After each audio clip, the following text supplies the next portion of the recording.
Confiez-nous votre image et laissez-nous la transformer en une identité forte grâce à un accompagnement sur mesure et un suivi personnalisé. De la communication institutionnelle au marketing politique et commercial, Eshima vous apporte des solutions grâce à une parfaite connaissance des outils de l'information et de la communication.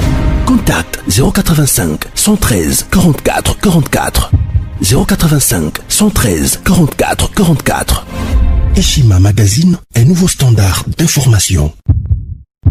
Merci beaucoup. Bonjour, bonjour. Bonjour. IDPS, viva! Viva! IDPS, viva! Viva! IDPS, viva! Viva! Viva! Viva! Si c'était du super-héros national,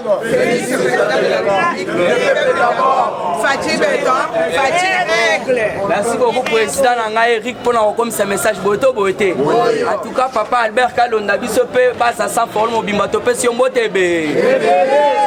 Ça slogan, puisque yo obanda kanisa kozelelo ko mususu mais oyo zo zela wana c'est salami mais to sito legina elo ko mususu oto bote IDPS viva viva IDPS viva viva IDPS viva viva viva viva si c'est le super national félicitations les peuples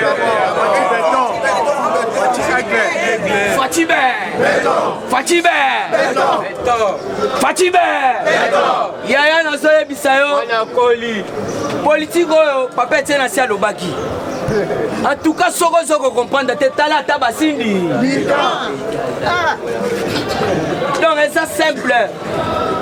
Avant là nous nakota makambo ta discours ya mokonzi mboka ya wana na lobaki bongo. Na rappelé bino que papa Etienne Tshisekedi wa Mulumba lobaki soki ozo comprendre la politique te tala basindi temps. Parce que parler na lingina lobani ebele babanda ko s'attendre na discours ya mokonzi mboka que non akoloba j'ai dissous les donc non discours ya lobby fallait ko zala na siffler obeta ngwande en désordre na betaki. Merci maman Mwika. Fallait que bête siffler puisque aussi Tochebi et Sili. Lobby, l'état des droits est déjà en marche avec la prestation de serment des 3 juges. Voilà. Discours ya mokonzi mboka bango babanda ko zelango match à Barcelone même na ngambo FCC. Balaki ba photo na ba ilunga na ba fandi bazo zela paix. Congo est fatigué. Croyant que bango ba reçoit discours il y a 30 minutes, ba reçoit discours il y a 45 mais non. 5 minutes. On ne peut pas parler beaucoup dans la politique. Hein? La politique balobaka trotter. Chaba tout le monde na munoko esili. Ocheba ngona mungwa na munoko bayeba te esili. Yo zoluka dissolution assemblée. Mais oyebite bango bato balinga ba juger Azaria Soubewa. Balinga ba ke kota balobi bango bozonga nde. En désordre. Parce que yo lingini déjà ba dissoudre ngo. Fatih a dit dès la semaine prochaine je dois entamer et donc il série moi ya ko contempler kaka ba acteur o ba leader non bi ba alobi ba leader bato ba yebani pena na mambotali politique na ba auto bengi donc ba acteurs sociaux donc ako solo la na bango sikoyo alors là ako silisa li solo azongi lisusu na population apesi message siko à ce moment là no faut que ba soki abandi ko lobaka je esili Fatih puisque un papa jamais encore punir sans toutefois avertir. FCC qui déjà averti mais il semble que Baza toujours trop petit. Il y a un homme qui a déjà démissionné. Comment il fatigué? Il doit démissionner puisque l'autre a sali et zali haute trahison. Donc il a défié Otobengi Mokonzamboka. Comment ça fait que Fatih Andimi Bajij va prêter serment et lui a créé qu'on s'attachait na Otobengi FCC na bango. Il y a un moni Fatih Lobby Yoka. Message ya Fatih pour la bango peut-être babana yo kolandate ba bazaki na courante. Ngana ko peso eza ebele tenazo ne ba point essentiel boto boté. O pena soko te a o tia o comprendre discours yo moko ko mibetela maboko ande. Yoka Fatih. Le peuple n'accordera aucun pardon à ceux qui constituent des entraves au projet. Aucun engagement politique ne serait primé sur l'intérêt supérieur de la population. Au terme de la constitution que j'entame, j'ai décidé d'entamer dès la semaine prochaine une série de contacts visant à consulter les acteurs politiques et sociaux pour créer une union sacrée. Fatime. Yawana Toeb Sarabino, Oezali mandaté. Oezali, il faut que la transition soit la personne qui se quede à Yebaki. Oezali transition sans cannabis. Sans cannabis. C'est 2 ans. Fatia lobby l'air à consulter Batouana.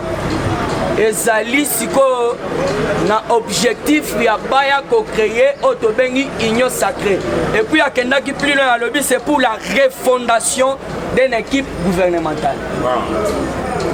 Refondation. Donc cela veut dire quoi? A fonda qui déjà mais azo bande la zéro. Yangana bomoni oui, il faut bande la zéro. Yangana mona lobby ba acteur ba leader ba yebani.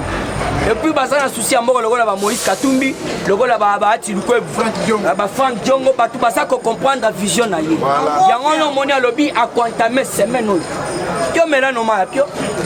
Yemowa lobby, je viendrai vers vous pour vous faire part de mes décisions qui s'excluront aucun cas de figure. À lobby, je vais vous faire part de mes décisions qui ne s'excluront aucun cas de figure. Cela veut dire quoi? Donc, ce qui a une décision, quand à mon côté, il y a figure, donc il y a nani. Et pas na yeko zalelo côté. Il y a un yoki tout au début à l'obaki. Peuple congolais à côté de la koyoka mawate.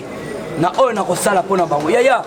Dissolution fati pour le moment, il faut abeta. Donc oui, koyoka mawate. Il y a un moni yo sogo zoye bate. Na primature ba soda bazati na minute. Na primature ezaka na vie.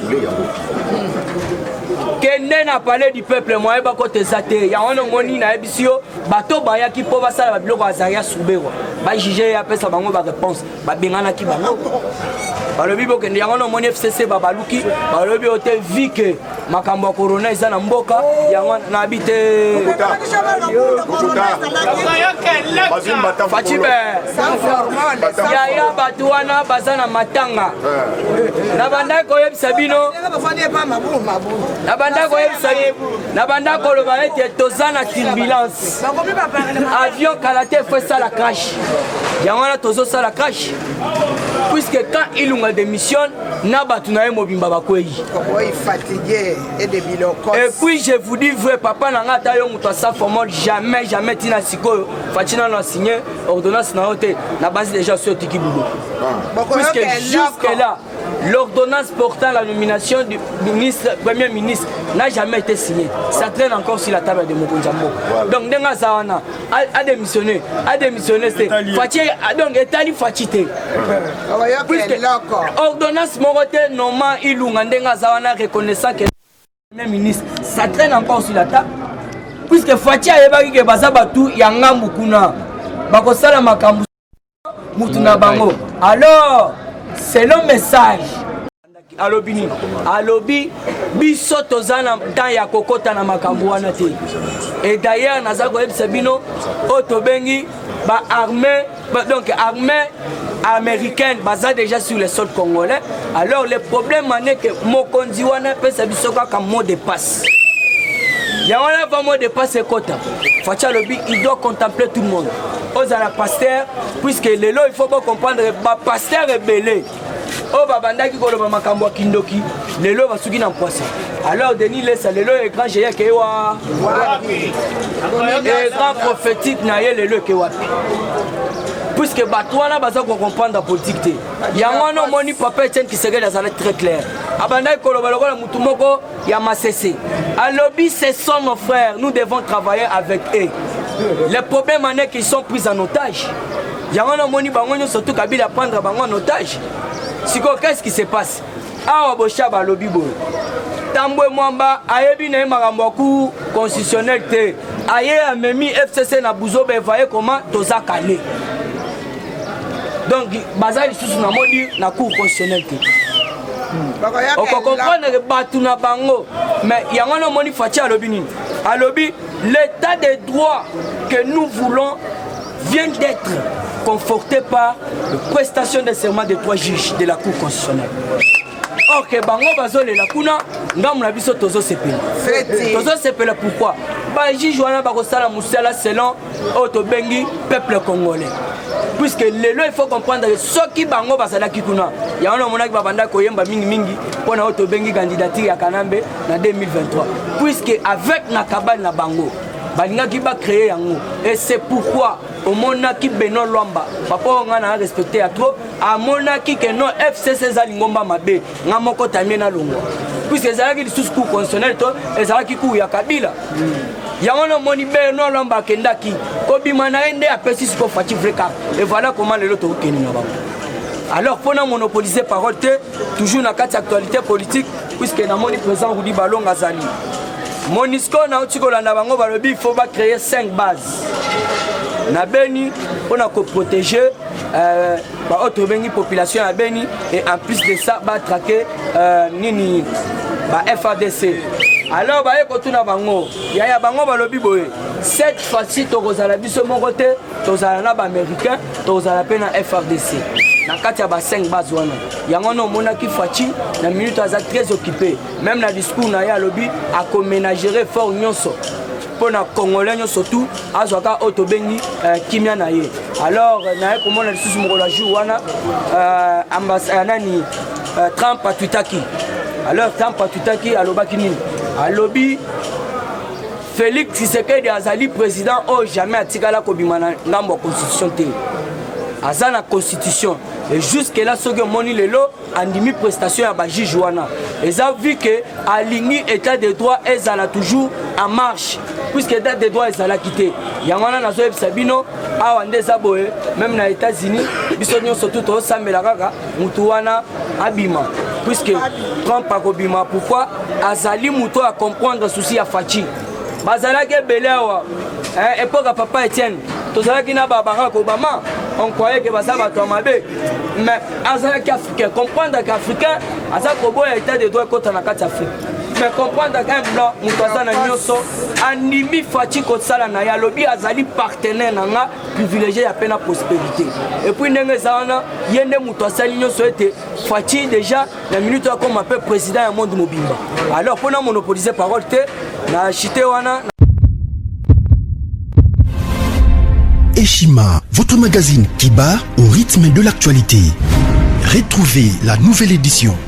Exclusivité, alors que la RDC sort progressivement la tête de l'eau après la crise sanitaire Covid-19 ayant fragilisé les économies du monde, Eshima Magazine présente à la une de sa 15e édition la ministre de l'économie nationale, Acacia Bandou Bola, présente son bilan depuis sa prise de fonction.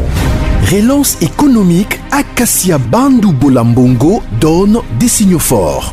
Baisse des prix des produits pétroliers, maîtrise des prix des denrées alimentaires pendant des temps forts, organisation des marchés populaires afin de soulager les paniers de la ménagère en période de Covid-19, une franche collaboration avec les opérateurs économiques et dotation en équipement de son administration, la ministre de l'économie nationale affiche un bilan éclatant de sa première année de gestion de ses très stratégiques portefeuilles. Eshima Magazine revient sur chaque étape de la vie de la Margaret Thatcher congolaise. Focus, Agnès Moide et la CNSS interpellent les employeurs sur les avantages de l'utilisation de la télédéclaration. Payer l'impôt est un devoir civique. Barnabé Mwakadi Mwamba, directeur général de la DGI, sensibilise les assujettis. Découverte, Jerry Biangani Tampo, l'homme derrière la renommée de l'université chrétienne Cardinal Malula. Dossier Eshima, contentieux électoraux de la poudre aux yeux. Économie, les scandales financiers ont la peau dure en RDC. Interview, Ted Belechai Kassonda, secrétaire exécutif national de la Ligue des jeunes de l'UDPS. Bras de fer entre la CPI et les USA. Fatou Bensouda défie Donald Trump. Retrouvez l'intégralité du magazine Eshima dans les kiosques. Eshima Magazine, un nouveau standard d'information.